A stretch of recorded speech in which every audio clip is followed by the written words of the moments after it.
Praise the Lord.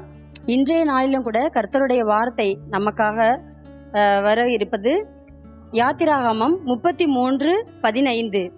உம்முடைய சமூகம் என்னோடு கூட செல்லாமற் போனால் எங்களை இவ்விடத்திலிருந்து கொண்டு போகாதிரும் என்று மோசே கர்த்தரை பார்த்து சொல்றாரு.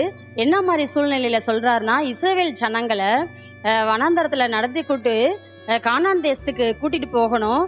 அந்த கானான் தேசத்துக்கு கூட்டிட்டு போகும் பொழுது எப்படி கூட்டிட்டு போறது இந்த ஜனங்கள் எல்லாம்னு சொல்லிட்டு அவருக்குள்ள ஒரு விதமான கலக்கம், ஒரு பயம் வருது. ஆனா ஆண்டவர் மோசேக்கு சொல்லியிருக்கிறாரு, நீ பயப்படாத, என் கண்கள்ல உனக்கு கிருபை கிடைத்திருக்கு, உன்னை பெயர் சொல்லி அழைத்திருக்கிறேன்னு சொல்லியிருக்கிறாரு. அப்படி சொல்லியிருந்த கர்த்தர் நம்ம கூட இருக்கிறாரா இல்லையா அப்படின்னு சொல்லிட்டு அவருக்குள்ள ஒரு விதமான பயம் இருக்கு. அப்படி பயப்படுற சூழ்நிலையில தான் அவர் சொல்றாரு, நீங்க என்னோட வராம இருந்தீங்கன்னா இந்த தேசத்துக்கு எங்களை அழைத்து கொண்டு போகாதிரும் சொல்றாரு. இன்றைய நாளிலும் கூட நம்மளும் அதே மாதிரிதான் மோசையை போல பலவிதமான சூழ்நிலைகள்ல நம்ம ஒரு காரியத்துக்கு செயல்படும் பொழுது, இல்ல இந்த புது வருடத்துக்குள்ள நாம் நுழையும் பொழுது, இந்த பழைய வருடத்தை நம்ம பல கஷ்டங்கள் அனுபவிச்சிருப்போம்.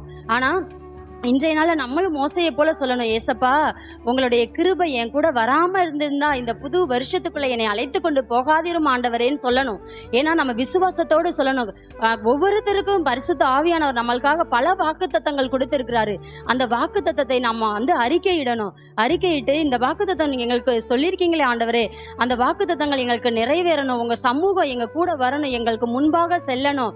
அப்படி சென்றிருந்தா அவருடைய சமூகம் அப்படின்னா என்னன்னா, அவருடைய பிரசன்னம், அவருடைய வார்த்தை, நம்மளுக்கு கொடுத்திருக்கிற இந்த பரிசுத்த ஆவியானோட கொடுத்திருக்கிற இந்த வார்த்தையோடு நம்ம புது வருடத்துக்குள்ள நாம் நுழையும் பொழுது எல்லா விதமான ஆசீர்வாதங்களையும் நாம் சுதந்திரித்துக் கொள்வோம் கண்டிப்பா. ஏன்னா ஆண்டவர் சொல்லியிருந்தாரு, கானான் தேசத்துக்கு நான் உங்களை அழைத்து கொண்டு போவேன், பாலும் தேனும் ஓடுகிற தேசத்திற்கு அழைத்து கொண்டு போவேன் சொன்னபடியே அந்த ஜனங்களை அழைத்து கொண்டு போகத்திற்கு கர்த்தர் கிருபை செய்தார். அவருடைய கண்கள் அந்த ஜனத்துக்கு தயவு கிடைத்தது, ஆசீர்வாதத்தை சுதந்திரித்துக் கொண்டார்கள். அதே போல இன்று கூட நாம் அந்த ஆசீர்வாதத்தை சுதந்திரித்துக் கொள்ள நாம் கிருபை பெற்றவர்களாக இருக்கிறோம். இப்பொழுதும் கூட நாம் ஜெபம் செய்வோம். எங்கள் அன்பின் பரலோக பிதாவே, உம்மை துதிக்கிறோம், ஸ்தோத்தரிக்கிறோம் ராஜா. அப்பா, இந்த நாள்ல கூட அப்பா நீர் எங்களுக்கு கொடுத்திருக்கிற வார்த்தைக்காக நாங்கள் நன்றி செலுத்துகிறோம் ராஜா. இந்த புதிய வருடத்திற்காக நாங்கள் நன்றி செலுத்துகிறோம். இந்த புதிய வருடத்துக்குள்ள நாங்கள் நுழையும் பொழுது உங்களுடைய சமூகம் எங்களுக்கு முன்பாக அப்பா கடந்து போகும்படியாக கூட நாங்கள் ஜெபிக்கிறோம் ஆண்டவரே. உங்களுடைய சமூகம் கடந்து செல்லாமல் இருந்தால் எங்களை அழைத்து கொண்டு போகாதிரும் என்று மோசே பக்தன் சொன்னது போல நாங்களும் சொல்லுகிறோம் ஆண்டவரே.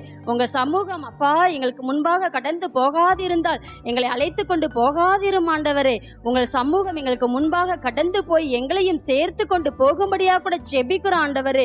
அப்பா, புது வருடத்துல எங்களுடைய எல்லா ஆசீர்வாதங்களும் நீர் எங்களுக்காக கொடுத்த எல்லா ஆசீர்வாதங்களும் நாங்கள் பெற்றுக்கொள்ள எங்களுக்கு கிருபை தாங்க ஆண்டவரே.